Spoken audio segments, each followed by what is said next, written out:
Bonjour, bienvenue sur gregot.com. Je suis aujourd'hui avec Johnny Franchet, combattant professionnel de MMA et coach à Fushan-kun. Il va nous montrer des techniques de frappe au sol, du grand land pound, de manière à ce qu'on arrive à frapper efficacement, qu'on ne se fasse pas prendre dans une soumission ni se retourner. Alors, quand je suis dans la garde de mon adversaire, ce qui va être très important, c'est de limiter d'abord sa mobilité et moi d'être dans une position où je ne vais pas prendre le risque d'une finalisation ou d'une soumission. Il y a toujours le risque des clés à la volée, mais il faut le limiter un maximum en diminuant la mobilité de mon adversaire.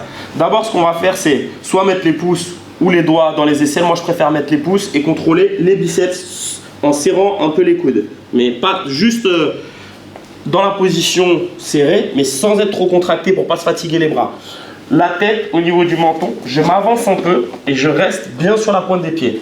Mes genoux contrôlent ses hanches. Je suis ici, même s'il rentre le menton, je vais commencer à le pousser. Là, maintenant, il est moins puissant, moins fort et il va avoir du mal à pouvoir bouger de manière efficace. À partir d'ici, je vais faire ce qu'on appelle le guidon.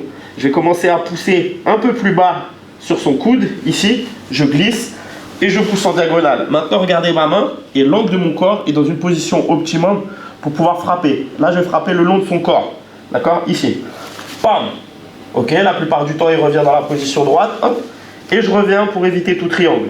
Je recommence de l'autre côté. Je pousse ici et le guidon. Bam! Et je reviens. Deuxième système, ok, c'est que je vais me relever en rentrant les hanches vers l'avant pour être bien stable. Hop, je bascule le bassin vers l'avant. À partir d'ici, je vais venir frapper. 1, 2. Ici, mon adversaire défend son visage. Je viens attraper sa main, la tirer dans sa hanche avec le poids du corps. D'ici, je viens frapper. Il protège son visage. Je glisse au niveau de son poignet et je viens tirer. Là, on est dans une situation de trapping. On utilise une technique de trapping, c'est-à-dire c'est un piège qui va me permettre de bloquer ses bras. D'accord? On peut retrouver un petit peu cette notion dans le Wing Chun, etc. Je suis ici, je pousse toujours un petit peu en avant pour éviter qu'il se relève. D'accord? Je bloque ses hanches avec mes genoux. Et là, je viens frapper. Deuxième exercice, là il est en garde. Je vais faire une petite feinte pour feinter l'ouverture de la garde. D'accord? Et je vais lever mon genou en même temps. Ici, d'accord? Là, je lève le genou. À partir d'ici, j'ai créé un angle pour que mon corps soit puissant sur la contre-rotation. Je suis ici, je pousse et là, bam! Ok, je viens frapper. Je peux faire de l'autre côté. Je feinte l'ouverture de garde avec les deux mains, jamais avec une seule main. Je suis ici et là je viens frapper. Poum. Quand j'ai fini mes frappes, si j'ai réussi à connecter, je peux continuer. Sinon, je reviens prendre la position initiale. Pointe des pieds, les genoux contrôlent les hanches, les mains dans les aisselles, la tête dans le menton.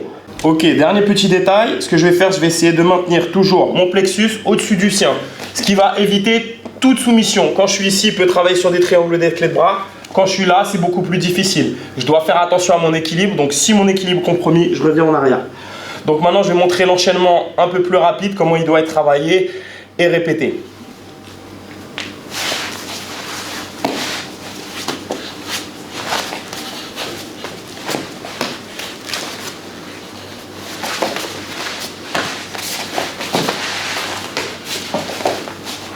C'est beaucoup plus compliqué que ce qu'on pourrait croire. Une fois qu'on est au sol, on se dit que frapper, c'est pas beaucoup plus compliqué que quand on est debout, mais les appuis sont très différents, la stabilité est très différente, donc il y a une vraie méthodologie pour être efficace, pour empêcher de se faire soumettre, se faire retourner.